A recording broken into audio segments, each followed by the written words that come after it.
لیلۃ القدر اپنے دامن میں اتنی رحمتیں رکھتی ہیں کہ اس امت کے سارے گناہ گاروں کی بخشش کے لیے کافی ہے۔ اس رات میں روح الامی اترتے ہیں فرشتوں کے جلو میں، جھرمٹ میں، اور اہل ایمان جو قیام میں ہوتے ہیں، قعود میں ہوتے ہیں، ذکر الہی میں ہوتے ہیں، ان سے مصافحہ کرتے ہیں۔ یہ رات کون سی ہے؟ ترکی خیمے میں چٹائی ایک سمت کر کے سر انور حضور نے باہر نکالا اور فرمایا کہ لیلۃ القدر کو آخری عشرے میں تلاش کرو، اور ایک روایت کے لفظ یہ ہیں کہ آخری عشرے کی تاک راتوں میں تلاش کرو۔ وہ تاک رات کون سی ہے؟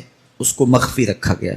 حضرت ابی بن قعب رضی اللہ تعالی عنہ صحابی رسول ہیں، فرماتے ہیں میں قسم کھاتا ہوں کہ وہ رات 27ویں شب ہے۔ حضرت بایزید بستامی علیہ رحمہ فرماتے ہیں مجھے زندگی میں یہ رات 2 بار ملی ہے اور دونوں بار 27ویں شب ہی تھی۔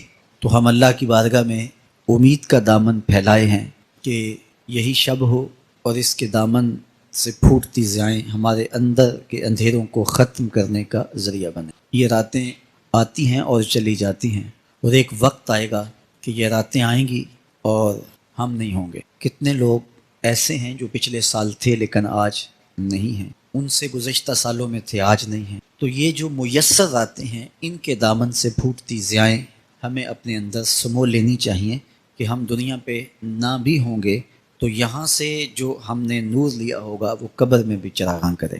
باطن کی روشنی، اندر کے اجالے اور روح کا چراغاں اس رات کے دامن سے لیا جا سکتا ہے۔ حضور علیہ السلام رمضان المبارک کے آخری عشرے میں کثرت کے ساتھ عبادت کرتے تھے۔ حضرت سیدہ عائشہ رضی اللہ تعالی عنہا فرماتی ہیں کہ حضور کمر بستہ ہو جاتے اور اپنا تہ بند کس کے باندھ لیتے، خود بھی جاگتے اور اہل خانہ کو بھی بیدار رکھتے۔ یہ ایک رات 1000 مہینے کی عبادتوں سے افضل، بہتر اور بھاری ہے۔ تو اس امت کو جب اتنا نوازا گیا ہے کہ ایک ایک رات اتنی برکتوں کی حامل عطا ہوئی ہے، تو پھر ہمیں بہت زیادہ کوشش کر کے برکتیں سمیٹ لینی چاہیے، تاکہ جب ہم اس دنیا سے جائیں تو ہمارے پاس ایک بہت بڑا روشنیوں کا ذخیرہ ہو جو ہماری قبر میں بھی چراغاں کرے، حشر میں بھی روشنی دے، اور ہمیں کہیں بھی اندھیروں کا سامنا نہ کرنا پڑے، چونکہ روشنیاں تو ہم نے یہاں سے لے کے جانی ہیں۔ تو میں اللہ کی بارگاہ میں آپ سب کے لیے دعا گو ہوں، آپ میرے لیے دعا گو رہیں کہ اس شب نور کی برکتیں نصیب ہوں۔ حضور نے ارشاد فرمایا جس نے لیلۃ القدر میں قیام کیا ایمان اور محاسبہ نفس کے ساتھ، اللہ اس کے پچھلے سارے گناہ معاف فرما دیتا ہے۔ ام المومنین سیدہ عائشہ رضی اللہ تعالیٰ عنہ فرماتی ہیں کہ میں نے عرض کی اے اللہ کے محبوب صلی اللہ علیہ وسلم، اگر میں لیلۃ القدر کو پا لوں تو مجھے پھر کیا دعا مانگنا چاہیے؟ تو حضور نے ارشاد فرمایا اگر تم لیلۃ القدر پا لو تو یہ دعا مانگو اللہم انک عفو تحب العفو فاعف عنی، اے اللہ تو معاف کرنے والا ہے، معاف کرنے کو پسند کرتا ہے، میرے معاملات سے درگزر فرما۔ تو اللہ تعالیٰ اس رات کی برکتوں سے ہمیں اپنی پناہ میں، امان میں، حفاظتوں کے حصار میں رکھے۔ جب ماہ صیام رمضان المبارک جلوہ گر ہوتا ہے، جنت کے 8 دروازے کھول، جہنم کے دروازے بند کر دیے اور شیاطین جکڑ دیے جاتے ہیں۔ اللہ جل شانہ اس موسم رحمت میں خاص عنایات اپنے بندوں پہ فرماتا ہے۔ ایک نفل ادا کرنے سے فرض ادا کرنے کا ثواب ملتا ہے، اور ایک فرض ادا کرنے سے 70 فرائض ادا کرنے کا ثواب ملتا ہے۔ اسی طرح راہ خدا میں 1 روپیہ دو گے تو 70 روپے خرچ کرنے کا ثواب ملے گا۔ اسی طرح باقی نیکیاں بھی جتنی بھی ہم کرتے ہیں، وہ ایک نیکی کریں گے تو 70 گنا اجر ماہ صیام میں ہمیں نصیب ہوتا ہے۔ اس لیے اہل ایمان کا یہ طریقہ ہے کہ وہ اس مہینے میں کثرت کے ساتھ تلاوت کرتے ہیں، کیونکہ ایک مرتبہ اگر قرآن مجید پڑھ لیا تو 70 مرتبہ قرآن مجید پڑھنے کا ثواب نصیب ہوا۔ ماہ صیام میں چونکہ شیطان بندھا ہوا ہوتا ہے تو ہم اپنے آپ کو نیکی کی طرف اگر لانا چاہیں تو اتنی رکاوٹیں نہیں ہوتی جتنی عام دنوں میں ہوتی، لیکن اس کے باوجود بہت سارے لوگ ہیں جو رات کو بڑا پکا ارادہ کر کے سوتے ہیں کہ میں صبح وقت پہ اٹھوں گا اور نوافل بھی پڑھوں گا اور نماز بھی ادا کروں گا، لیکن جب صبح ہوتی ہے تو انہیں یا تو جاگ نہیں آتی یا نیند سے بیدار ہو جاتے ہیں، بستر سے اٹھا نہیں جاتا۔ جبکہ وہی شخص انہوں نے صبح سبزی منڈی جانا ہو تو چھلانگ لگا کے اٹھتے ہیں اور سبزی منڈی پہنچتے بھی ہیں۔ سستی، طبیعت کا کسل نہیں ہوتا۔ عمومی طور پہ ہم اپنے آپ کو بیمار تصور کر لیتے ہیں اور سستی اور کسل کا نام دے کر کے، بہانہ دے کر کے ہم کہتے ہیں کہ بس کیا کریں، ہم کو ارادہ کرتے ہیں روز لیکن ہم سے اٹھا نہیں جاتا، بس طبیعت اس طرح کی ہے، کسل ہے، سستی ہے۔ یہ بات ذہن میں رکھیے گا کہ ارادہ کرنے کے باوجود بھی صبح جب ہم اٹھ نہیں پاتے یا کوئی بھی نیکی کا کام ہم کرنے کا ارادہ کرتے ہیں تو ارادہ کرنے کے باوجود ارادہ ہی رہ جاتا ہے، ہم کر نہیں پاتے۔ تو اس کا سبب یہ ہوتا ہے کہ بہت سارے ہم گناہ کر چکے اور ان گناہوں کی وجہ سے ہم نیکی کی توفیق نہیں پاتے۔ حضرت حسن بصری رضی اللہ تعالی عنہ نے یہی وجہ اس کی بیان فرمائی۔ تو اس کا بہترین طریقہ یہ ہے کہ توبہ کی جائے، اور توبہ بھی سچے دل سے کی جائے، رو رو کے اللہ سے گناہوں کی معافی مانگی جائے، اور سچے دل سے جب توبہ کی جائے تو پھر سارے گناہ نہ صرف مٹا دیے جاتے ہیں بلکہ ان کو بدل کے نیکیوں میں تبدیل کر دیا جاتا ہے۔ تو ماہ صیام کے اندر پختہ عزم کریں اور اس عزم کو عمل کی شکل دینے کے لیے سچی توبہ کریں کہ ہمارا یہ رمضان اس طرح سے گزرے، یہ مہینہ اس طرح سے بسر ہو کہ ہم اس مہینے میں اللہ تعالیٰ کی قربت حاصل کر لیں، ہم گناہوں سے پاک ہو جائیں، اور ہم جو ثمرات ہیں، جو فوائد ہیں اس مہینے وہ ہم سمیٹ سکیں۔ تو یہ وہ مہینہ ہے جس کے انتظار میں میرے اور آپ کے آقا و مولا اپنی آنکھیں لگائے ہوتے تھے اور دن گن گن کے وقت گزارتے تھے کہ ماہ صیام آ رہا ہے۔ تو اس مہینے کا عزت کے ساتھ، تکریم کے ساتھ، اعزاز کے ساتھ استقبال کرو، اور اس کو پلکوں پہ بٹھاؤ، اس کو دل پہ بٹھاؤ۔ اس مہینے کی تکریم یہ ہے کہ اس میں ہر برا کام چھوڑ دیا جائے۔ اگر کوئی شخص برا کام نہیں چھوڑتا اور روزے رکھتا ہے تو میرے اور آپ کے آقا و مولا کا ایک فرمان سن لیجئے، من لم یدع قول الزور والعمل بہ فلیس للہ حاجۃ فی ان یدع طعامہ وشرابہ۔ فرمایا کہ جو جھوٹ اور برے کام نہیں چھوڑتا اس کے بھوکا اور پیاسا رہنے کی اللہ کو کوئی ضرورت نہیں ہے۔ تو روزہ خوراک بچاؤ مہم نہیں ہے جو چلائی جاتی ہے، بلکہ یہ تزکیہ نفس کا موسم ہے، باطن کی صفائی کا موسم۔ اور باطن کی صفائی نہیں ہوتی جب تک ہم کوشش کریں۔ آپ کے بدن پہ بہت ساری میل چڑھی ہوئی ہے اور جمی ہوئی ہے بدن کے ایک ایک عضو پہ میل، تو آپ پانی میں چھلانگ لگا کے باہر بھی آ جاتے ہیں تو میل نہیں اترتی۔ چلو کچھ نہ کچھ فرق تو ضرور پڑ جاتا ہے لیکن میل نہیں اترے گی۔ میل کب اترے گی؟ جب آپ اپنے بدن کو مل مل کے اس کے اوپر صابن لگا کر کے اچھی طرح سے اس کو جب اتاریں گے محنت کوشش سے تو پھر آپ کا بدن مہک جائے گا، ہلکا پھلکا ہو جائے گا، میل اتر جائے گی۔ یہ موسم رحمت ہے، اللہ کی رحمتوں کا می برسے گا، اس سے کچھ نہ کچھ فائدہ تو ہوگا ہی، لیکن حقیقی فائدہ وہی حاصل کرے گا جو اپنے گناہوں کو مل مل کے دھوئے گا اور اپنے آپ کو صاف کرنے کی کوشش کرے گا۔ تو اپنے من کے میل اتارنے ہیں، اپنے باطن کے میل اتارنے ہیں، اپنے اعمال کی درستگی کی کوشش کرنی ہے۔ صلاۃ التراویح مسجد میں نہیں آ سکتے تو گھروں میں پڑھ لیجئے، جس طرح بڑی عمر والے لوگوں کو، بیمار لوگوں کو کہا گیا کہ آپ گھروں میں پڑھ لیں، بچوں کو کہا گیا، لیکن چھوڑیے گا نہ۔ یہ رمضان المبارک کا خاص عمل ہے۔ آج کل دین بیزار طبقہ مختلف جگہوں پہ بیٹھ کے مسجد پر، مدرسے پر، تراویح پر، ان چیزوں پر تبصرہ کر رہا ہے اور اتنا ہلکا ثابت کرنا چاہ رہا ہے ان امور کو جس طرح یہ چیزیں ہوتی کچھ نہیں ہیں، جبکہ ماہ صیام کے قیام پر میرے اور آپ کے آقا مولا نے بشارت دیتے ہوئے فرمایا، من قام رمضان ایمانا و احتسابا غفر له ما تقدم من ذنبہ۔ جس نے رمضان المبارک کی راتوں میں قیام کیا ایمان اور محاسبہ نفس کے ساتھ، اللہ اس کے پچھلے سارے گناہ معاف فرما دیتا ہے۔ یہ بہت بڑی دولت ہے، تو اس دولت کو ضرور سمیٹیے گا، ضرور حاصل کیجیے گا، من کی ستھرائی، عفت اور پاکیزگی کا سامان کیجیے گا۔ اللہ آپ سب کو اپنی امان میں، اپنی حفاظتوں کے حصار میں رکھے۔ خدائے بخشندہ اللہ تعالیٰ جل شانہ کے محبوب علیہ السلام نے ارشاد فرمایا کہ اگر لوگوں کو پتہ چل جائے کہ ماہ رمضان میں کیا ہے تو وہ آرزو کریں کہ پورا سال ہی روزے رہیں اور یہ مہینہ پورے سال پہ پھیل جائے۔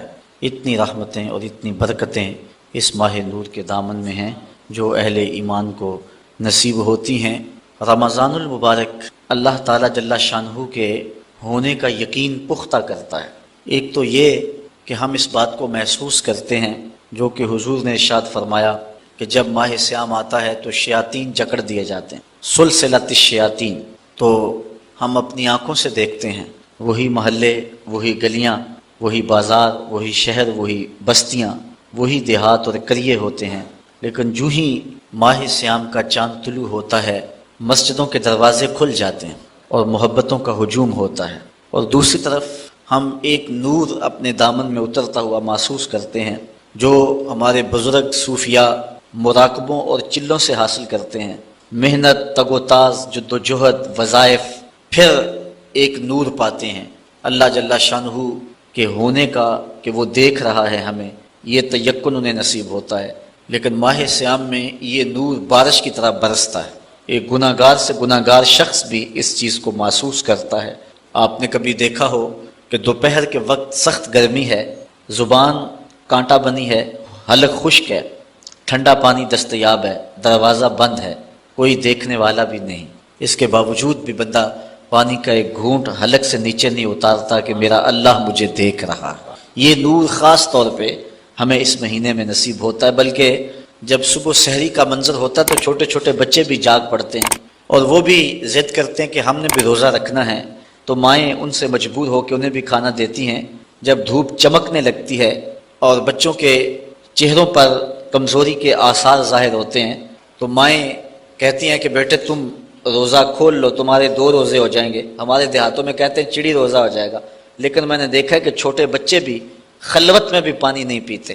وہ نور جو مراقبہ اور چلوں سے نصیب ہوتا ہے وہ 7 سال کے بچے کے سینے میں بھی ڈھیل دیا جاتا ہے۔ یہ اس ماہ نور کا فیضان ہے جو ہم اپنی آنکھوں کے سامنے برستا ہوا دیکھتے ہیں۔ میں سمجھتا ہوں کہ اس شخص سے بڑا بد نصیب زمانے میں کوئی نہیں جو اس مہینے میں بھی محروم رہ جاتا ہے، مسجد کا رخ نہیں کرتا، اسے صلاۃ التراویح نصیب نہیں ہوتی، نیکی کی محفلیں اور اچھائی کا ماحول اس کا مقدر نہیں ہوتا۔ حضور علیہ السلام نے ممبر کی 3 سیڑھیوں پہ قدم رکھتے آمین آمین فرمایا تھا۔ بعد میں صحابہ کے پوچھنے پر ارشاد فرمایا کہ میرے پاس جبریل امین آئے تو انہوں نے کہا اس شخص کی ناک خاک آلود ہو جو والدین کو بڑھاپے میں پائے اور خدمت کر کے جنتی نہ ہو، تو میں نے آمین کہا۔ پھر کہا اس شخص کی ناک خاک آلود ہو جس نے ماہ سیام رمضان المبارک کو پایا اور عبادات کر کے اپنی بخشش نہ کروائی، تو میں نے آمین کہا۔ تو جبریل امین نے پھر جب میں نے تیسری سیڑھی پہ قدم رکھا تو کہا اس شخص کی ناک خاک آلود ہو جس کے سامنے آپ کا ذکر کیا جائے وہ آپ پہ درود نہ پڑے، تو میں نے آمین کہا۔ اب جبریل یہ کہنے والے ہوں اور حضور آمین فرمانے والے ہوں تو پھر دعا کی قبولیت میں شک کوئی نہیں رہتا، تو اس شخص سے بڑا بد نصیب کوئی نہیں جو اس ماہ سیام میں بھی محروم رہتا ہے۔ اللہ تعالی ہمیں، ہمارے گھر والوں کو، ہمارے عزیزوں کو، اقربا کو، بلکہ پوری امت مسلمہ کو اس ماہ نور کی برکت نصیب فرمائے اور ہم میں سے رحمتوں کے اس موسم برسات میں کوئی شخص بھی محروم نہ رہے۔ آج کی اس نشست میں سورۃ الفاتحہ پہ کچھ گفتگو آپ کے گوش گزار کرنے کی کوشش کروں گا۔ آپ کی توجہ چند لمحوں کے لیے چاہوں گا، اللہ تعالیٰ میری زبان پر کلمۃ الحق جاری فرمائے۔ سورۃ الفاتحہ وہ بابرکت سورت ہے جو کہ مکہ المکرمہ میں حضور کے سینہ اطہر پہ نازل ہوئی۔ 7 آیات پر مشتمل یہ سورت اپنے دامن میں بہت سا نور رکھتی ہے، بلکہ قرآن مجید کی یہ واحد سورت ہے جو 1 بار نہیں 2 بار نازل ہوئی ہے، اس لیے اس کو 7 مثانی بھی کہتے ہیں کہ 7 آیتیں جو 2 بار نازل ہوئی۔ حضرت ابو سعید بن معلہ رضی اللہ تعالی عنہ جلیل القدر صحابی ہیں، نماز پڑھ رہے تھے تو حضور نے انہیں آواز دی، چونکہ وہ نماز میں مشغول تھے تو تھوڑی دیر کے بعد پہنچے۔ حضرت امام بخاری نے اپنی سند کے ساتھ اس روایت کو لکھا ہے۔ تھوڑی دیر کے بعد پہنچے تو آقا کریم نے فرمایا کہ میں نے تمہیں آواز دی اور تم نے آتے ہوئے دیر کیوں لگا دی؟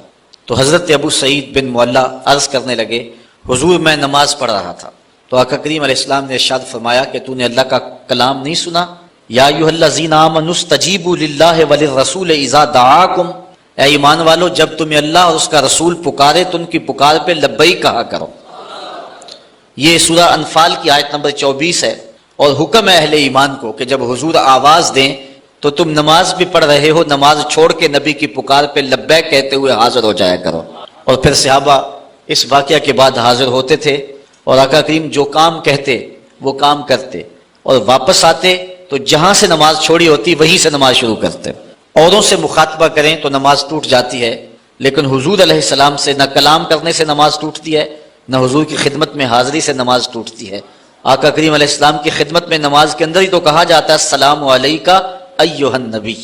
تو حضرت نبی رحمت صلی اللہ علیہ وآلہ وسلم نے فرمایا اے ابو سعید بن معلہ، میں تمہیں مسجد کے نکلنے سے قبل ایک ایسی سورت بتاؤں گا جو 2 مرتبہ نازل ہوئی ہے اور جو 7 مثانی ہے۔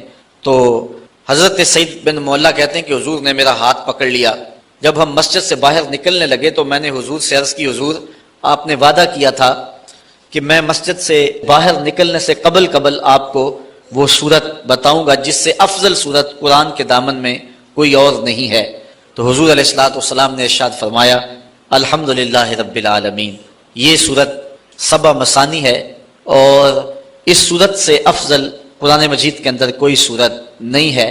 اور حضرت ابی بن کعب رضی اللہ تعالی عنہ سے بھی اسی طرح کی ایک روایت مروی ہے جس کو امام ترمذی نے اپنی سند کے ساتھ روایت کیا ہے کہ حضور علیہ السلام نے ان کو آواز دی تو وہ بھی دیر سے پہنچے، تو حضور نے ان کو بھی یہ کہا کہ تم نے اللہ تعالیٰ کا کلام نہیں سنا، جب اللہ اور اس کا رسول پکارے تو پکار پہ لبیک کہا کرو۔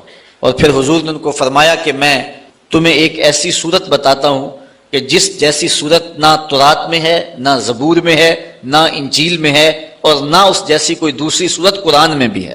تو پھر حضور نے سورۃ الفاتحہ کا بتایا۔